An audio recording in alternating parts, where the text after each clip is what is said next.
Chapter 7. The Stuck Freight. Jenkin called at 9:12 on Tuesday morning. Mr. Russo, freight is stopped. Fresh direct man inside. He says 40 minutes.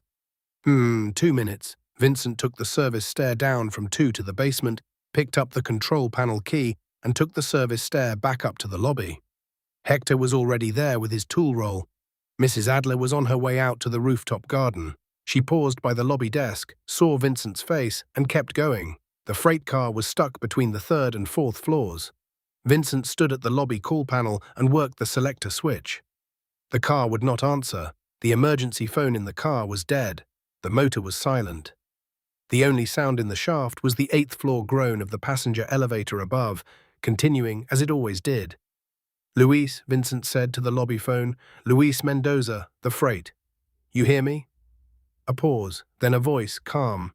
"I hear you, Mr. Russo." "Luis Mendoza, fresh direct. I have a package for 4C and 3 minutes of patience left. We'll give you 30. You'll be in your truck before noon." "Thank you, Mr. Russo." Vincent and Hector went up to 4. The service stair vestibule on 4 shared a wall with the freight shaft. Vincent opened the wall panel. The smell came out first, ozone and warm phenolic insulation, and then the relay box. One coil blackened, the contact pitted. "Bad relay," Hector said. "Bad relay," Vincent said. "Manual release. I'll work the car door from the landing." They got Luis Mendoza out at the 4-5 landing with his handcart intact at 9:30. He came through the service stair door adjusting his cap, and he looked at Vincent for a long moment. "Mr. Russo, my wife will want to know what you did. She will want the exact words." Vincent touched the brim of an imaginary hat. "Tell her I pulled a lever." Mendoza laughed once, a short, relieved laugh, and went down with his handcart. At the lobby desk, Jenkins was writing in his small black notebook. He did not look up. 9:32, freight cleared, Mendoza out, truck still on Hicks. "Marco coming." 10:15. "Thanks." Vincent came back down to his apartment at 20 to 12 for a coffee. Under his door, on the tile, was a rectangle of folded paper. Ivory, heavy. Good paper, high cotton, crisp, the fold precise. He picked it up and unfolded it. "Mr. Russo, when you have a moment, I would be grateful for a conversation. At your convenience. E. Blackwood, 4A. Vincent read it once, he read it again. He folded the note and put it in his breast pocket. He made a coffee. He went back upstairs to the vestibule on 4. Marco arrived at 10:10. Marco was the Otis man the building had used since 2017, a tall, quiet Greek in his 50s, slow in the way of men who know exactly what they are doing. He looked at the relay, said 78 original install, and Vincent said 78, replaced in 93 by your father. Same box, same bracket, different relay. Marco nodded. They fabricated a temporary jumper. By 2:30 the freight was running again. Vincent washed his hands in the basement workshop sink, dried them on the shop towel, and went up to the 5th floor common room at 2:45. The board meeting started at 3. Mrs. Fontaine chaired. 6 other board members were around the walnut table. Vincent stood at the back by the window in his professional capacity. Non-voting, present because the building superintendent is always present at meetings that concern the building. Halberstam came in at 3:05. He was tall, charcoal suit, no tie.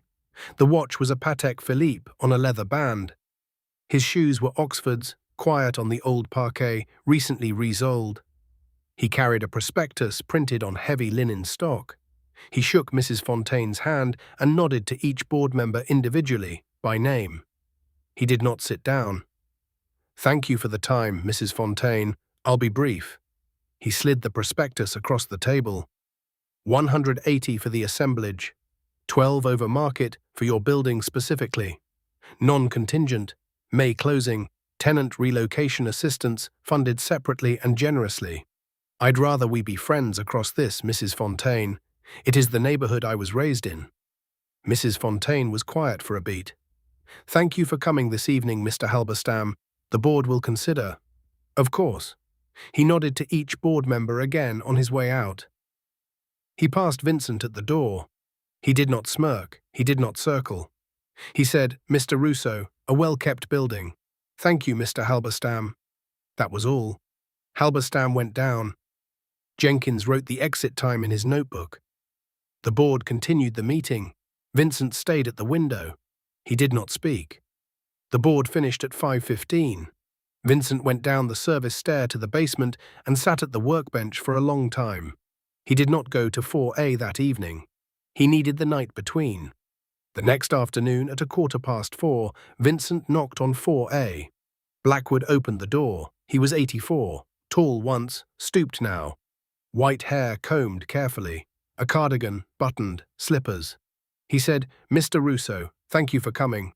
Please, coffee, I have made it already." The apartment was small and immaculate and full of books. Law, philosophy, poetry, mostly English, arranged on a single long shelf behind a wingback chair. The coffee cups were Wedgwood, old, thin. Blackwood put one in front of Vincent on the small table between them. Afternoon light came through the south window, soft, indirect, because the building across the way blocked the direct sun. Vincent sat. Blackwood sat across from him. "May I write?" Vincent said. "Please." Vincent took the leather notebook out of his breast pocket and set it on his knee. He did not open it. Blackwood looked at him for a long moment. "Tell me what you know, Mr. Russo, before I tell you anything." Vincent had not expected the order reversed. He adjusted without showing it. "My father kept a register, not of maintenance, of people, in the 5 marble composition notebooks on my workbench, from 1968 to 2010. Each entry was written to look like a repair, a boiler flush, a valve seat, a standpipe, when the described work could not have happened, because the system didn't exist in that apartment. The entry was about something else. A tenant. I have 9 names so far.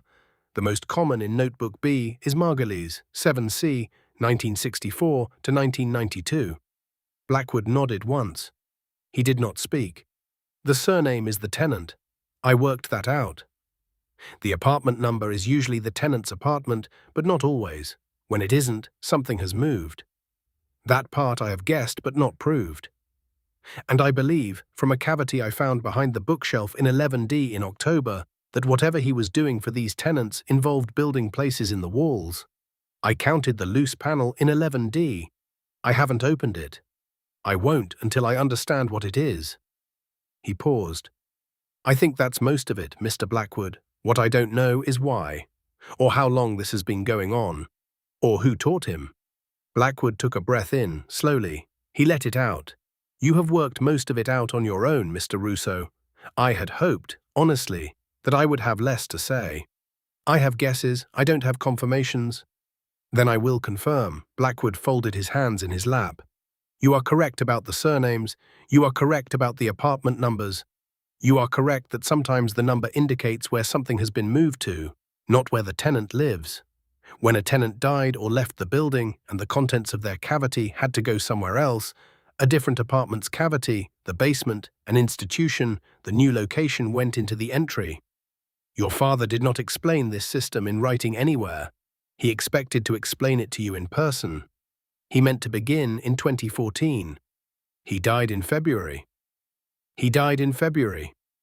I have had 12 years to think about how to have this conversation, Mr. Russo, and I have found no way to make that number of months larger than 5.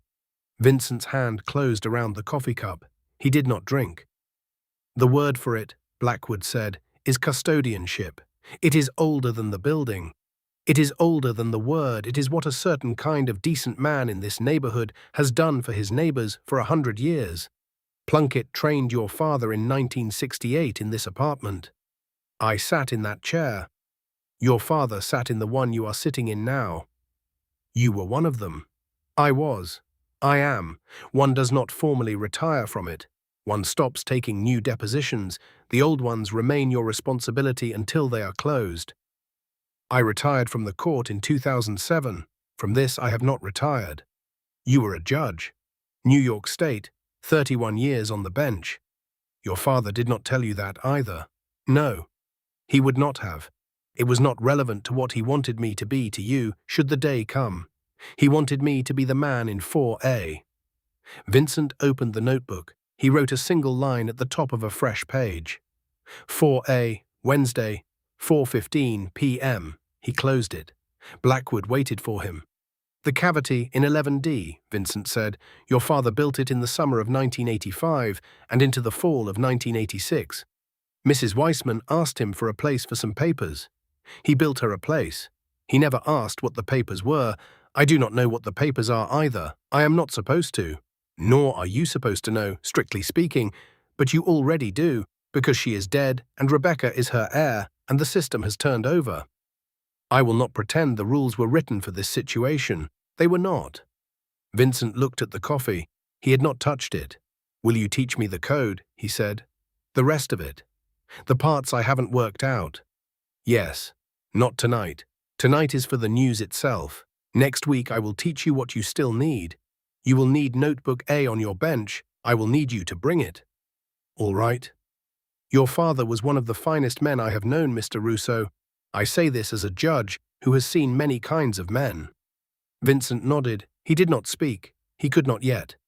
Blackwood waited with him for several minutes. Then he said quietly, I am sorry, Mr. Russo, for how this has arrived. Thank you, Mr. Blackwood. Vincent stood. He offered his hand. Blackwood shook it. At the door, Vincent said, I will be back. Yes. The lobby was in evening light when Vincent came down from 4.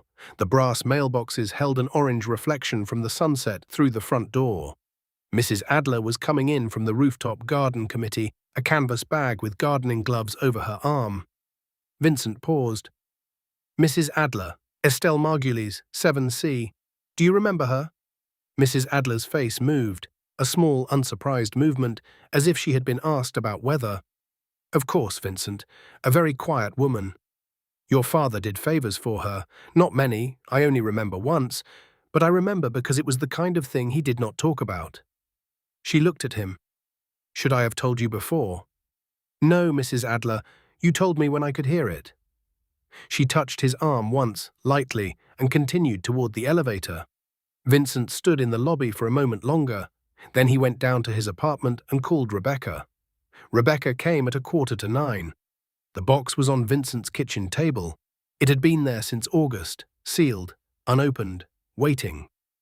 Rebecca sat across from him. Vincent had put the kettle on when she arrived, and they drank the tea before they did anything else.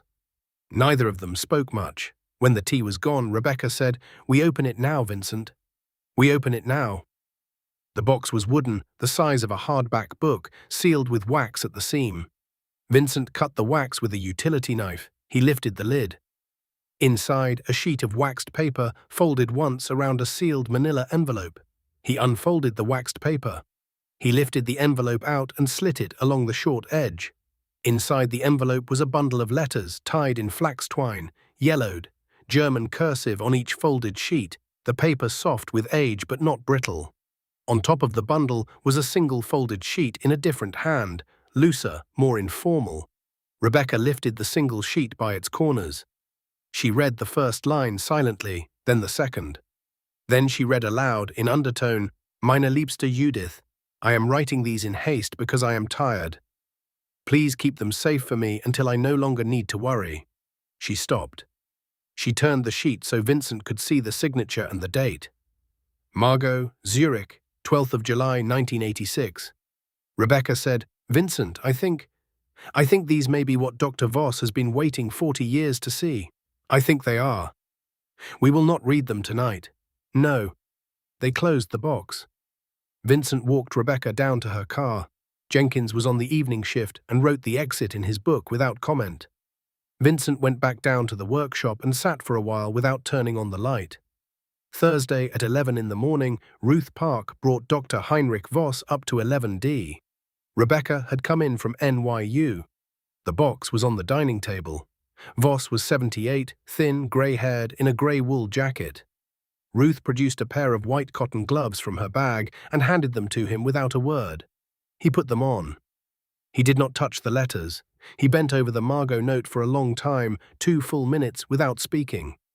His hands shook once. He straightened, and then he bent over the bundle. He did not untie it. He examined the paper of the top letter, the edge of the sheet, the corner of the folded page that was visible without disturbing the twine. He stood up. "Miss Weissman-Cohen," he said. His voice was very even. "I would like to examine these properly, at your convenience. I believe I have known what they are for 40 years. Rebecca at the table looked at him. Her lips parted. She did not speak. Vincent from the doorway saw her see him, the thin young man from the Princeton summer of 1968, in the photograph she had known since she was a child. Voss did not acknowledge the recognition. He said her surname formally. Vincent looked away. Ruth said, "Heinrich, we should let them have the afternoon." "Yes. Miss Weissman-Cohen, thank you." Voss left with Ruth. Ruth stayed behind in 11D for another 15 minutes with Rebecca. Vincent took the service stair down to the basement. In the workshop, he opened the metal cabinet. The key was already in the lock. The cabinet had been opened since Tuesday. He took out the 5 marble composition notebooks in order and set them on the workbench. A. 1968 to 1976. B. 1977 to 1986. C. 1987 to 1996. D. 1997 to 2006. E. 2007 to 2010. Each cover showed its decade of wear. A was softest at the corners. E's cover was almost new. Vincent sat on the 3-legged maple stool.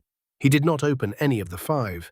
He took his own leather notebook out of his breast pocket and opened it to a fresh page. He wrote one word across the top, in careful capitals. "Papa." He underlined it.